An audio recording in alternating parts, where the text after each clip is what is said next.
Thank you everyone for joining us today. My name is Carrie Baxter and I'm the marketing manager at Early Learning Indiana. And I am joined by my lovely coworker, Kelly Coe, who is our creative support specialist. And so we are going to be talking about the new resource, Marketing Best Practices. I'm really excited to talk to you about it, but before we get started, please note that there will be an opportunity to ask questions at the end of the webinar through the questions box. So if you think of them throughout, you can go ahead and pop them in there. All participants will be muted throughout the presentation for sound quality. So that way we can send a recording of the webinar out afterward for anyone who wasn't able to join us today. And with that, we will just go ahead and get started. Okay, so what are we going to be talking about today? We will be talking about the Marketing Best Practices Guide, who the resource is for, how providers should use the guide, specifically reviewing the first two sections, communication and marketing principles, and then branding and design, and then we'll have our questions portion. So first of all, what is it? Hopefully everyone had a chance to take a look before today's webinar, but basically this guide equips early care and education programs with the marketing knowledge and tools to be most effective in today's dynamic environment when it comes to recruiting new teachers or new staff members, as well as enrolling new families. So it is delivered as a web page, a flip book, which we'll take a look at, 3 webinars, this being the first one, and then a resource section. So the guide is broken down into some easy to use sections, first being communication and marketing principles, then branding and design, public relations and advertising, social media, and online presence. Before we go take a look at that guide, I really want to talk about who this is for, because I know it can be an overwhelming topic for people who don't live in this world and don't do this every day like Kelly and I do. So this guide is really for all types of early care and education providers. That's in-home, ministry, center-based, if you've got 2 kids, 5 kids, or 800 kids. While it is focused on emerging providers, there are really resources that would be useful to a provider at any point in their business journey. And you know, much like our approach to education, we've included resources for all skill levels. So whether you're a beginner or you are advanced, this guide is for you. So the resource section at the very end of the guide is actually color coded based on those levels. So I would highly suggest, if you know you're someone who already has kind of started doing these things and thinks they're maybe intermediate, go take a look at that resource section and maybe start with those intermediate things, or beginner, vice versa. So let's go take a look at the guide. Here we go. So we have somebody who cannot hear. Is everyone having that issue? So Kelly, if you can, write in the chat that if they're having any troubles hearing, they can go to the audio section and switch between phone call and computer audio. And that usually fixes it. You can also log off, log back on. And if all else fails, we will be sending a recording of the webinar. Oh, she got it. Perfect. Okay, great. Cool. Okay, so you guys can see the webpage, correct?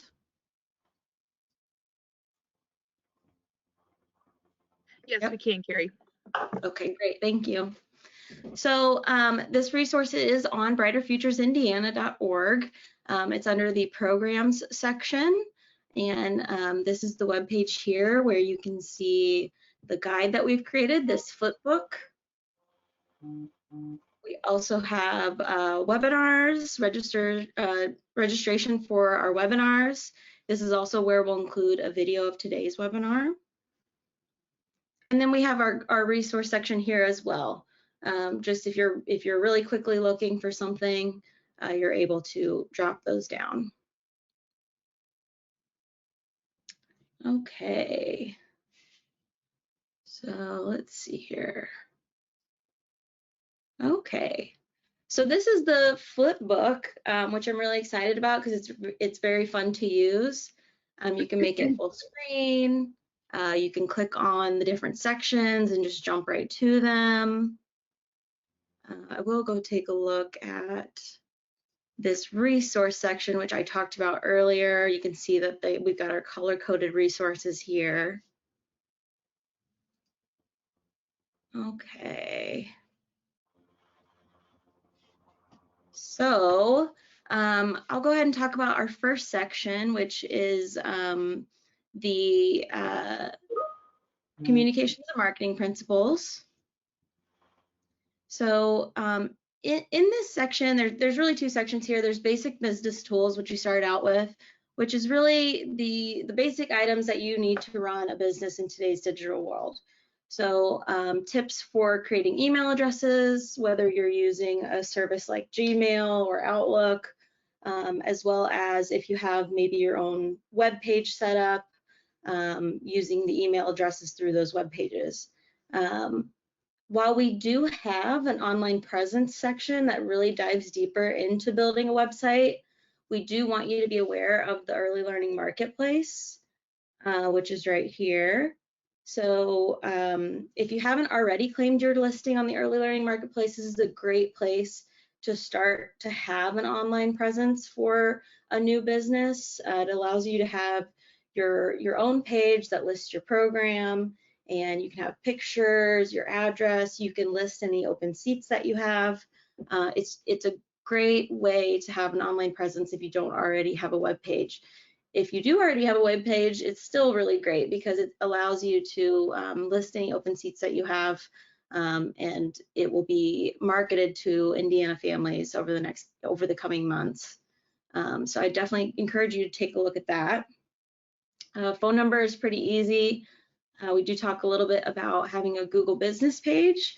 So I don't know about you, but I go to Google to find literally everything. I put my GPS to go anywhere. I like don't even know how to get 2 or 3 blocks away from my house without my GPS. So having a Google business page is really, really important. It just allows people to find your business and gives you some legitimacy having that on Google. We also talk about social media platforms and tips for using those platforms and creating business accounts for each of the major ones here. So a business account is different than just like a regular account on these platforms, and so we go into detail and give you links on how to make those pages. The next section is our communication section, which really we just list some different things to think about when it comes to writing and communicating with your different audiences, whether that be potential families or potential team members. So this is a great section just to learn a little bit more about how to legitimize yourself and how you communicate with those different folks. We also list some translation resources, which is great. It just allows you to communicate with people and meet them where they are so they are hearing your message. Another thing that we talk about is copyright infringement and plagiarism, which is very important to think about as you're building your business and your brand. Kelly is going to go a lot into branding and design here shortly, and just thinking about how much passion and hard work you put into creating these things for your business, and to see someone else use that without giving you any credit or your permission would just be heartbreaking. And so understanding copyright infringement and plagiarism is really important just in everything that you do.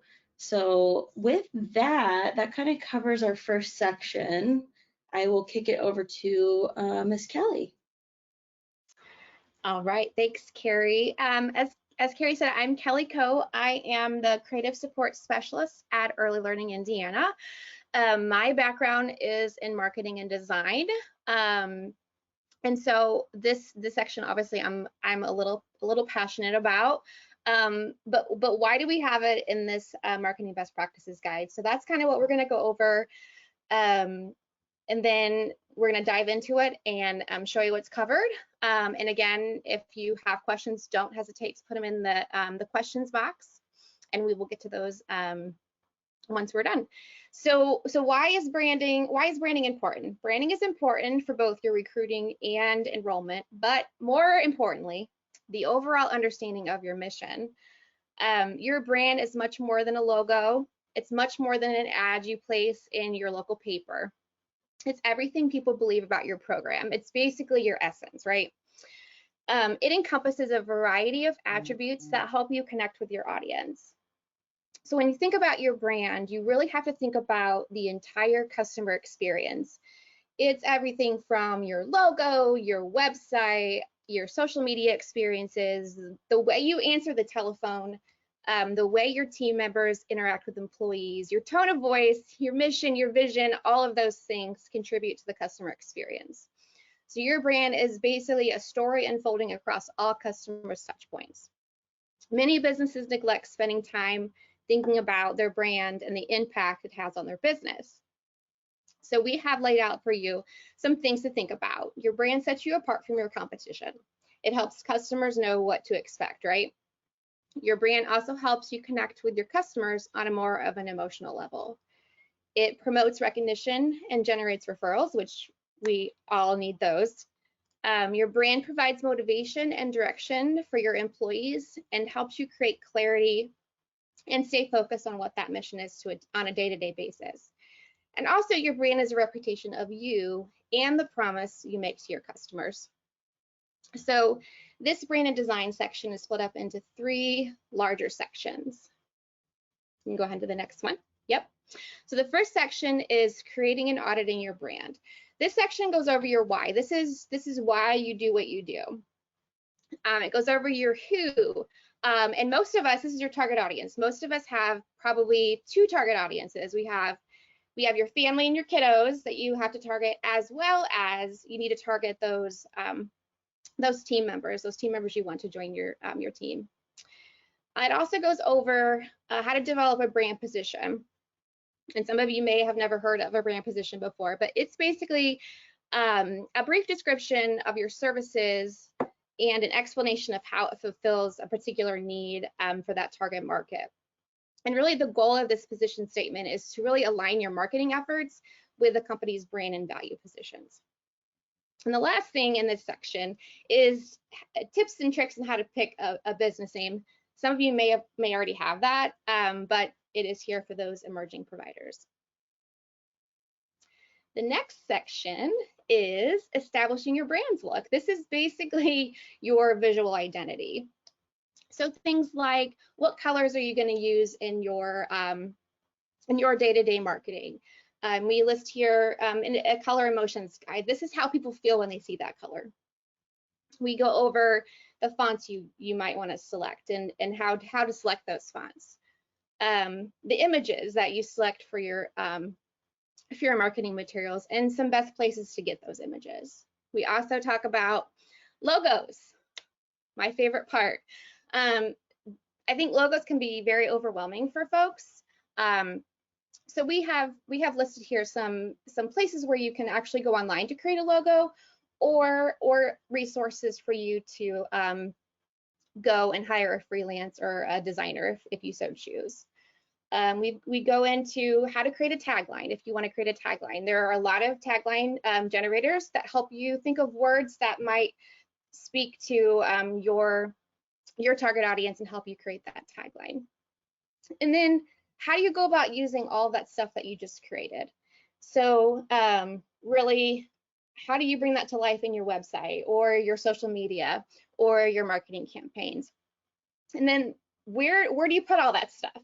So we've given you some tips on how to create a style guide. And basically this is a resource for your teammates to navigate through all these new resources that you have now created. So that is the brand look. And then we go into design. How do you put everything you just created in that brand look together in a design to get your message across. For some of you, design is very intimidating and overwhelming. And where do we even start? So in this section, we have given you some tips and tricks, some online tools to go use. I know a lot of folks use Canva as a free tool to design in. They also have a ton of templates you can use. It's very user-friendly for those who aren't in that design field. And there's free and paid versions of that. We also have some good and bad examples of some layouts, just things to keep in mind as you consider creating marketing materials that are easy to use, easy to understand, and easy to digest for your viewers. And then we go into some basic business collateral that might be helpful as you navigate through this new avenue. It might be letterhead, it could be business cards. You may want to do a family enrollment flyer. So we've given you some things you want to consider to include in that enrollment flyer. It might be a staff recruitment flyer and some things that will help you get through that staff recruitment flyer so that folks know where to find you or maybe want to work for you. Let's see. A couple of things to remember. Design is a silent ambassador for your brand. Every piece of content should be thought of as a contribution to the complex symbol, which is a brand image. So when you're creating your brand identity, the goal is to develop a solid foundation that can grow, elevate, and empower your team. Maybe you've already established your brand, and you might think this section doesn't really pertain to you, but I would go and audit that brand. Use this as like a checkup. It would help identify your strengths and weaknesses and places where you can improve. Sorry, when auditing your brand, look at the whole picture. Make sure you look at your strategy, your story, your brand identity. That really helps you define who you are. We have created a brand identity toolkit. So even if you already have your brand or if you're starting from ground zero, I suggest downloading this brand identity toolkit and using this as an exercise with your teammates to really get them involved and on board with this brand that you have created. And I will leave you with this. I learned this in school, and I love this quote. Branding is the art of becoming knowable, likable, and trustable. So, oh yeah. I like that quote too. That's really good. Yeah. Okay. So that is just the first two sections of our guide. If that gives you a little teaser of all the things that are left here in the guide. Obviously, if you want to learn more about them, you can go ahead and look through the guide yourself and go on the webpage. You're also welcome to join our upcoming webinars. So we will have a webinar next Thursday about the PR and advertising section, which is a pretty big section. And then the Thursday after that, we will go into social media and web. So we would highly encourage you to come and visit those webinars and submit any questions that you have about those. So today's webinar recording will be posted on the site in place of the RSVP for today, like I said. And we hope that you will join the remainder of the webinars and learn more. And let's see, with that, we have reached the questions portion. So again, please use the questions box to submit any questions that you have about what we've talked about so far or what else might be in the guide. And I will invite a few colleagues to join us. If we can have Jai Guess, our manager of corporate communications, pop on. She's going to be helping us with those questions. And I'll also invite Kelsey Webb, the senior manager of network initiatives, to jump on. Natalie Brake, our Senior Director of Community Outreach and Engagement as well. Hi, ladies. Hello. Hi, everyone. Okay, I'll pop it over to you, Jai, if we've got any questions. I was actually going to invite everybody on the call to please submit your questions now because I don't see any in there at the moment. And we'd love to really take advantage of this opportunity to hear from you and see how we can make all of this come to life for you. Someone just asked about where they can get the guide, and I did pop the address into the chat. So you should have that there as well. Yes, you can go to the Brighter Futures website, and I believe it will be listed under programs. Yes, so it is actually, I'll just pop it up right here. So this is brighterfuturesindiana.org, and if you go to programs, it will be right here, marketing best practices. I think we did have some questions, Jai, from registration, if you wanted to take a look at that.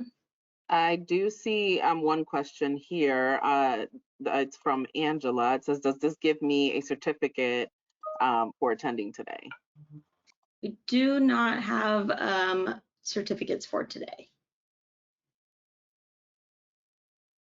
And then Aurora says, what's the best way to begin creating a Google business page? I think I can probably take that. So let's see, I think I paused my screen, but I will just go ahead and show it again. Are you guys able to see the web page? Yes, okay, great. So over here, so if you actually click this article, this will walk you exactly through how to claim your Google business page. So there's even a useful YouTube video, and then how to add it through Google Maps.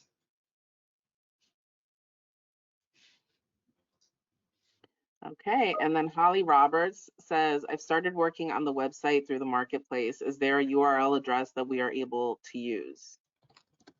Yes, so when you actually go to your marketplace profile, you can, let's just go take a look. The Early Learning Marketplace. We will go somewhere near me. Let's see. I'm just picking this at random, so you can actually use this as your URL right here. So if you copy this and you send people here, it will take them straight to your page on the marketplace.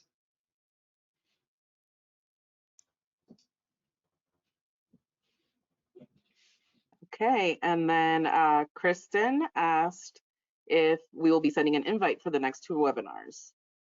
Yes, I will. Hopefully by the end of the day today, we'll send out the webinar recording. That'll be via email, so anyone who attended, and as well as our just general provider list, if you got the invite, then you're going to get the follow-up email, which will have a link to today's recording. It'll have a link to the web page where you can register for the remaining 2 webinars. Okay, and Sarah wants to know if the guide is printable. I can answer that. Actually, it is. It's printable and downloadable. If you look at the bottom of the gray bar, there is a print button and the down arrow. So print would go to print it, and then the down arrow would allow you to download the document as well. There we go. I just did it. Great questions. Yep. You can also share it. You can also share it via social media channels. So if you have friends and family who are thinking about starting a early child care provider, or you just think this is an awesome guide to share, you can share it on your social channels as well. And Stephanie wants to know if there are any legal concerns to be addressed prior to posting the kiddos' pics on any platforms. Mm-hmm. Yes. So I do know that we've got a photo release here, and I'm wondering, I'm trying to remember where it is. Oh, here it is. So you always want to have a photo release on file. We can't provide any legal advice, but this is an example that you could use to do that. Kelly, did you have anything to add to that? Nope, that's what I was going to say. It's always important to make sure you have the parents' approval before posting any sort of images. That would be social media, website, and or any sort of marketing collateral you're printing or preparing. And I can add one note to that as well. Many centers choose, or any care providers choose to make this part of their packet when parents sign on, which is a great thing to have so that you're not doing one-off photo releases and you have it, whether you have the release or a parent decides not to allow their child to be used for marketing purposes. So that's a great way to just have it on file.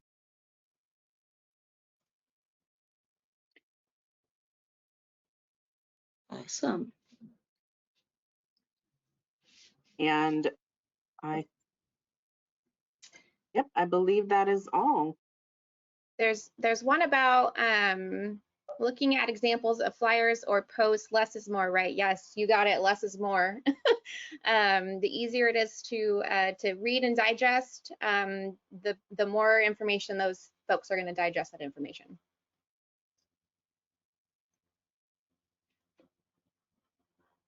Yep, too much information included. Okay. Maybe give a minute. Do you see anything else pop through? No, it looks like we addressed all of the questions. Okay. The last one that just came in, I have not had a chance to view the guide, but want to know if it will address marketing fundraising events. Well, I do know that we've got an events section as part of the guide right here.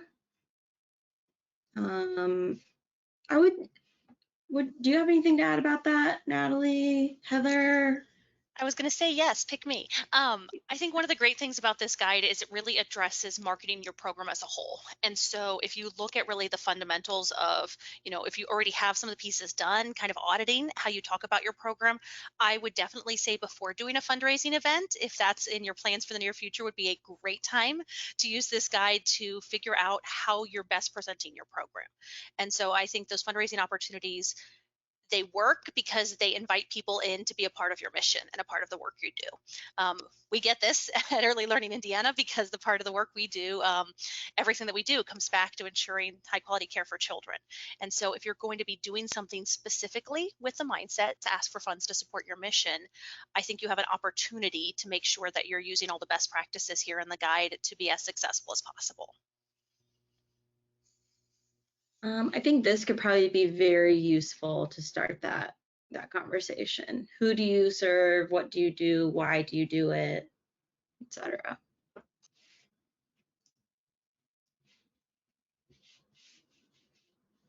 We had another one come in.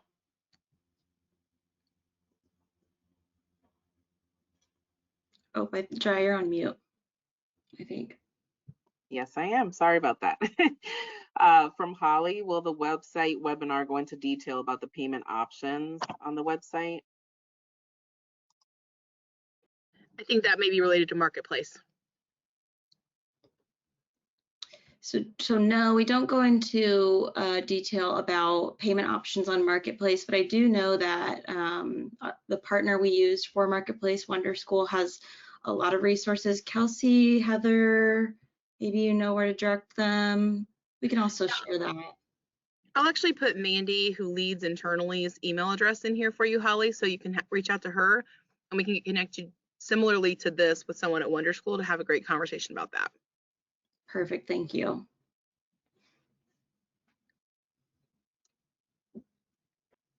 And it looks like there's what is any annual cost for using this information or maintenance and updating? Would that be for Marketplace or in general using this guide?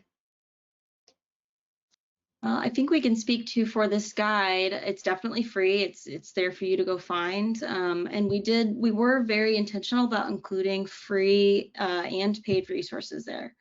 So a lot of those are free or low cost. This was really like a do-it-yourself kind of guide, because we do know that budgeting and money for this may not be available to everyone.